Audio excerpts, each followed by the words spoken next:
Gospod oficiri, podoficiri,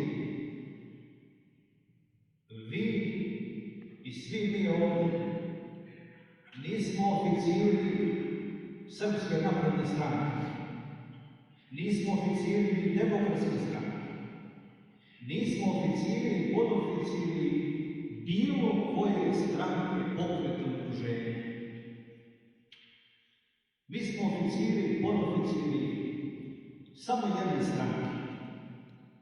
Njeno ime je Srbija, kako lepo i gordo znači, Srbija.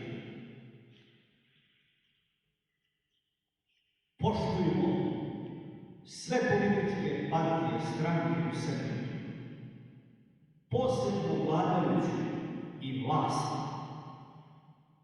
I kao ljudi, kao građani i kao državni službenici.